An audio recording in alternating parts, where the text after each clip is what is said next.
Good morning to you. Good morning to you. Good morning, good morning. Good morning to you. Good morning to you. Good morning to you. Good morning. Good morning. Good morning to you. Hi guys, good morning, good afternoon, good evening, good day, wherever you're watching me from. It's your girl again, Fumilola from my speech. Welcome to my channel once again. I warmly welcome you to this beautiful channel. And thank you all for my returning subscriber. I want to say thank you. I give you good thumbs up. Thank you so much for staying tuned to this channel. I really appreciate you. I don't know that I'm so loved this way. Thank you so much. And for you that you're just seeing my face for the first time, my name is Fumilola, aka Fumi Speech. I'm a registered behavior technician under the supervision of a board certified behavior analyst, also known as BCBA. I have set up this platform to share my little knowledge and to throw more light in the field where I found myself becoming an RBT. So I thought of setting up this platform to share my knowledge about the field and those that are considering switching to this field. So please stay tuned to this channel and please consider to subscribe to help my ministry. I have set it up to create awareness and also to enlighten people that seems not to be aware about the field. So I work with special needs children, both in the inclusive unit and also in the center. So but presently I'm working in a center where I see more cases and more children that have special needs. So what do I mean by children that have special needs? Children that have special needs in terms of they lack focus, or they lack sitting span, or they cannot retain whatever the teacher is teaching in the classroom. So that is where my services is needed. So if you're considering maybe you should subscribe or not, please, why not? Come on, please help you. Little girl sitting here. In the previous video, I talked about how to have the training done, which organization offers the training for free. So please go check the video out if you have not done so. There's an organization that offers free RBT training, so I thought it wise to share to my loved ones, those that are considering switching to the field. I mean, instead of them paying for a training, there's a free one, there's a free training offered by this organization, and then it's almost the same certificate that you're going to be providing that will make you qualify to becoming an RBT. So you could go ahead and check on that video. So today I'm going to be sharing about after receiving the training, what next? The certificate from the training does not qualify you as an RBT. It doesn't make you to say that you're now an RBT. No, the certificate is just the one step that you have completed, and then the next step. There are step by step on which I'm going to be sharing. So one of it I've shared in the last video, and then the second part is what I'm going to be sharing today. So having the certificate from the training does not qualify you to becoming an RBT. There are still some steps that you need to take. So stay tuned as I take you along to the next step of becoming an RBT.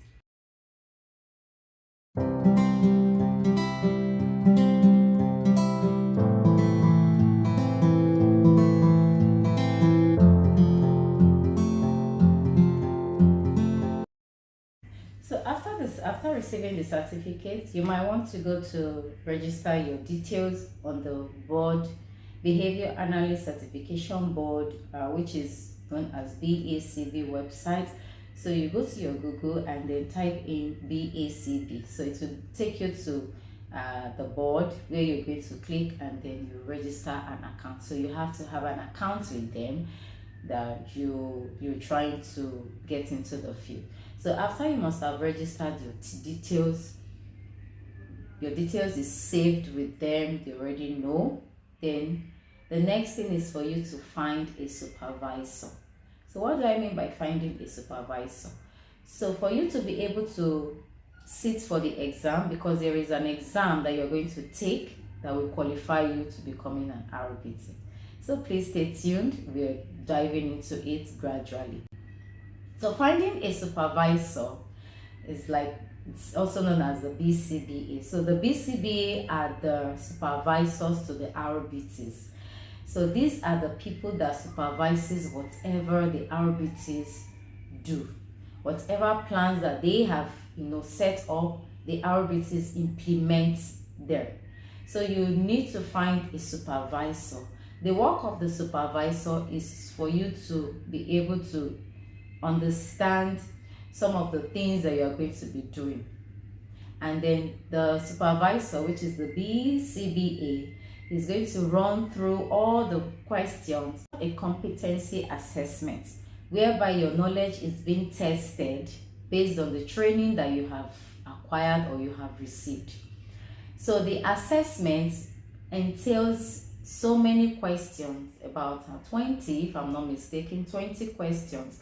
So each of the assessments, we have 3 categories, whereby your supervisor will ask you to demonstrate those questions or those scenarios based on the question. The supervisor is going to ask you to demonstrate it, either to a role play with the client, or you have to demonstrate that particular scenario with your supervisor. Don't be afraid. The questions are pretty much easier if you have done the training and if you have an in-depth knowledge about the field. Even if you don't have an in-depth knowledge about the field, the training must have been a helpful tool for you, because some of the questions are gotten from the training. It might just be intertwined or coined, but they still meant the same thing. It's still the same language. It's just for you to be able to break it down in the simplest language that can suit you. So the supervisor is going to make sure that all the questions are being tested, either role play, either questioning, either interview. You have to do one of them. And in the competency assessment, it is stated that there are some of the questions that you have to demonstrate with a client. So if you have a supervisor, for your supervisor is going to guide you through the process.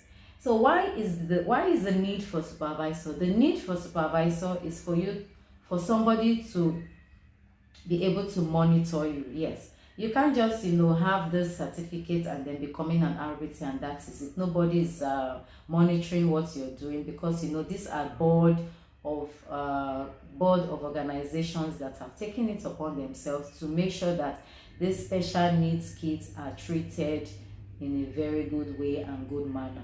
So you might not want to jeopardize this opportunity, or in this career you might not want, you just don't want to do it anyhow. You want to do it in a very, very good way and in the best interest of your clients. So getting a supervisor, that is the key. So your supervisor will be able to guide you through.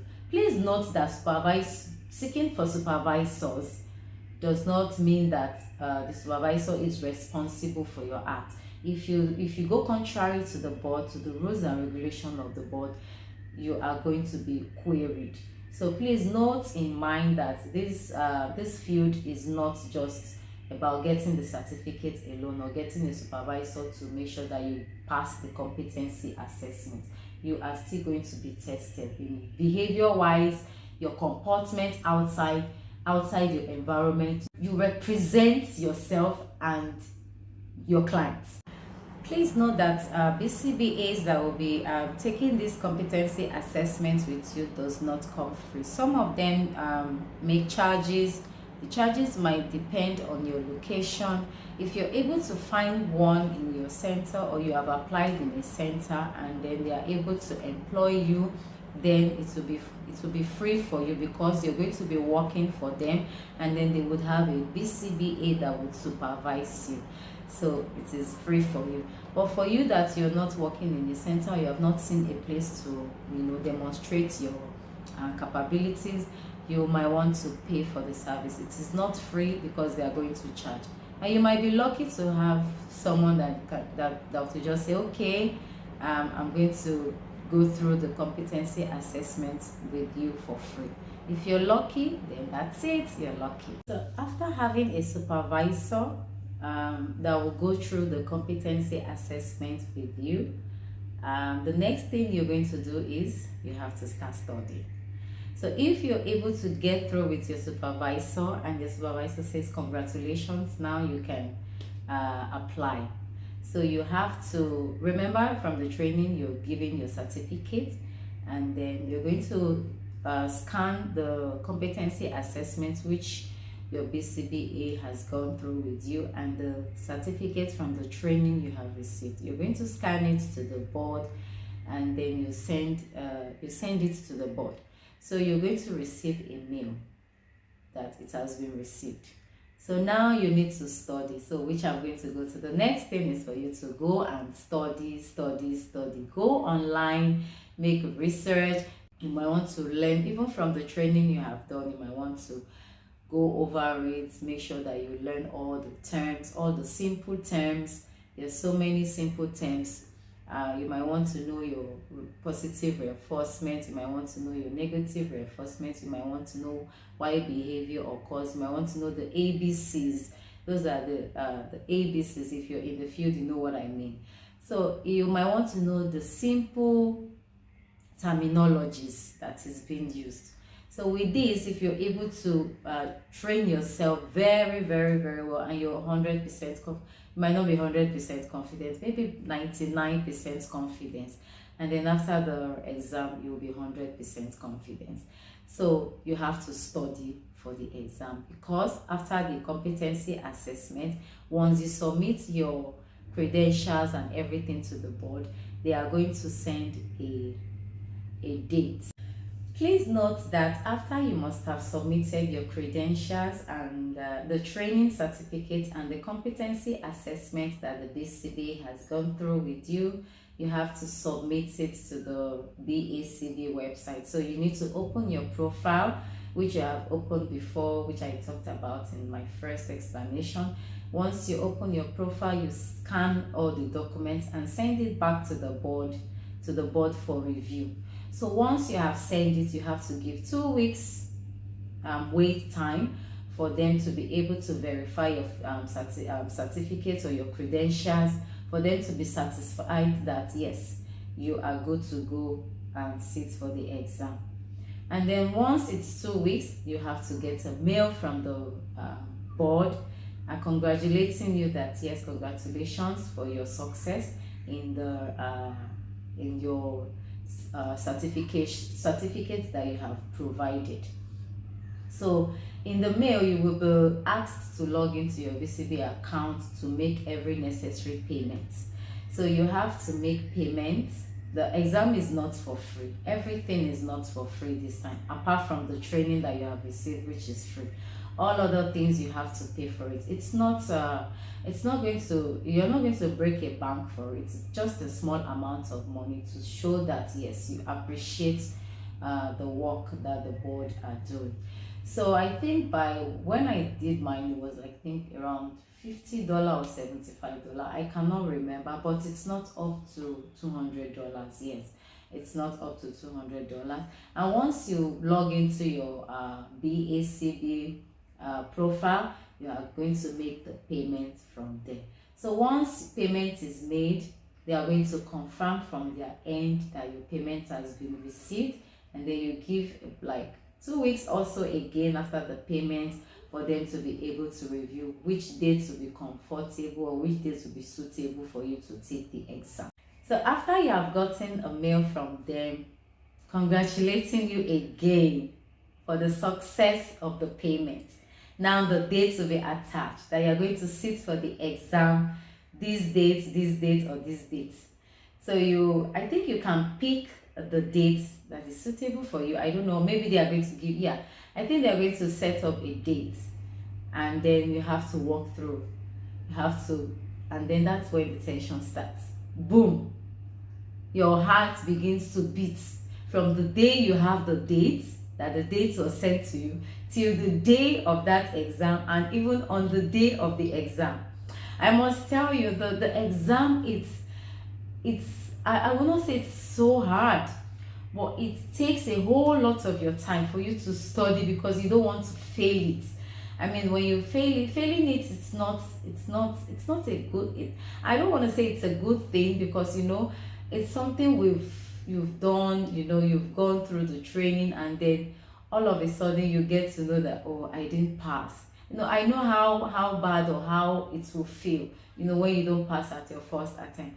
And I must tell you, this exam, it's monitored. Yeah, it is being monitored, which I'm going to be sharing in another video. So in this process, you just need to be very confident about yourself. You need to study, not just neglecting the part of studying and then be confident that, oh, I have this grace, I'm going to pass it, or I have you cannot copy, you cannot giraffe. It's not allowed. It's never allowed. You can't even do that because it's monitored. So let me not go into that, because that aspect will be discussed in my next video. So after you have a positive confession, just make sure that you study very well. You're 99% alert up there. You know all the whole thing, from the training to the competency assessment, and from your online studies also. You just have to do this. You just have to sit for the exam. This career, it's very interesting, I must say. I must tell you, very interesting. As interesting as it is also stressful. I will not lie to you. Very, very time consuming, very, very stressful, very, very enjoyable with the clients, I must tell you. So you don't want to jeopardize your time, the whole lot of your time that you have used for the training, you have used to study, you've used to go online to make research, and then on the very day of the exam, you're just left aloof, and everything is like, pew, it's gone out of your brain. It can happen, yes. Those are exam tension. So confessing positively, it will help you that I will pass this exam on my first trial. I will pass it. I will pass it. I will pass it. I don't want to care what other RBTs are saying, but I will pass it. And once I pass it, all glory and honor will be unto the Lord. So in my own case, I did the exam once because it was my first trial and I passed it once. So if I can do it, I mean, you too can do it, because it is just human. Human beings are the one that sets the questions. So if human beings can set the question, then when I study, what I have studied will guide me, and when I put in positive confessions, why won't I pass it? Of course I will. If you have prepared, you have to do your part so that you can get a good score. So having said all this, I believe you can do it. If I can do it, you can also do it. So if you can have a positive mindset, you are good to go. You are going to pass and you're in your first trial. So if you're watching up to this moment, wow, thank you so much. I will be sharing my experience during the exam day with you. So guys, I really want to appreciate you for staying this long in this video and for watching. Thank you so much. Please, if you've watched this video up to this time, I want to encourage you to subscribe. Please do subscribe to my channel, and turn on your notification bell so you could be notified whenever I upload a new video, especially the continuation part of this. And please, I want to say thank you to my subscriber. I really appreciate you. I do not take you for granted. I always put you in my prayers every day. Thank you, thank you, thank you, thank you. I love you all for subscribing, and for you that you're considering subscribing, I love you also. Thank you so much. I really appreciate you. Please like this video and share it to your friends. Thank you so much for staying tuned. I will see you in my next one. Bye bye for now. Bye.